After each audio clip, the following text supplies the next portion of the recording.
साहब शाल अव्हांजी तबियत दे रब खैर करे। अज़मी साहब शाल अव्हांजी तबियत दे रब खैर करे।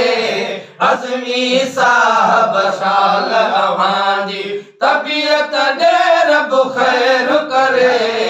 सजन सनागर आया तो के सजन सनागर आया तो के सजन सनागर आया तो के दुआऊं करण सब खैर करे।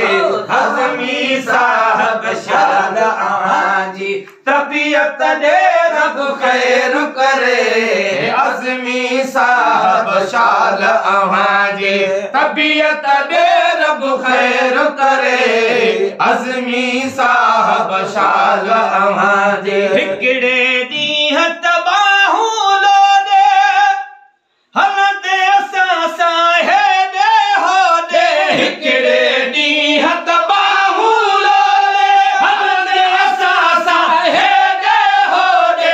हलंदे असां सां हेॾे होॾे। तुर्त अदा साईं शल तुर्त अदा साईं शल तो दे। तुर्त अदा साईं शल तो दे। तुर्त अदा साईं शल तो दे। मौला मतलब खैर करे। अज़मी साहब शाल अव्हांजी तबियत दे रब खैर करे। अज़मी साहब शाल अव्हांजी सजन सनागर आया तो के सजन सनागर आया तो के दुआऊं करण सब खैर करे।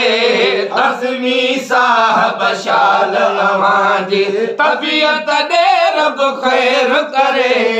अज़मी साहब शाल अव्हांजी टावर जी टंग छो नथो ठाही फोन असां जो खणंदो नाही। टावर जी टंग छो नथो ठाही फोन असां जो खणंदो नाही। फोन असां जो खणंदो नाही। तूं त असां लाइ थी पियो आहीं। तूं त असां लाइ थी पियो आहीं। तूं त असां लाइ थी पियो आहीं। ॼण को अणलब खैर करे। अज़मी साहब शाल अव्हांजी तबियत दे रब खैर करे। अज़मी साहब शाल अव्हांजी सजन सनागर आया तो के सजन सनागर आया तो के दुआऊं करण सब खैर करे।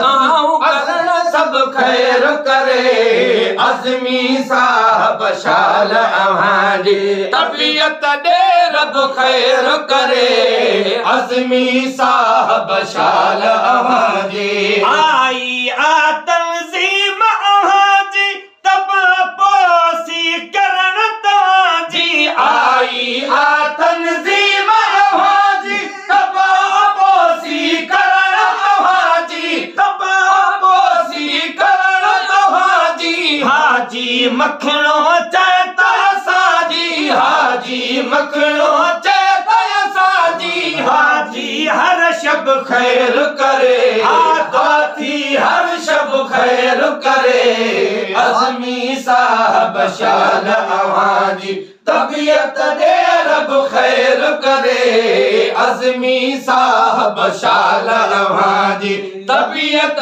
दे रब खैर करे। सजन सनागर आया तो के सजन सनागर आया तो के दुआऊं करण सब खैर करे। अज़मी साहब शाल अव्हांजी तबियत दे रब खैर करे। अज़मी साहब शाल अव्हांजी।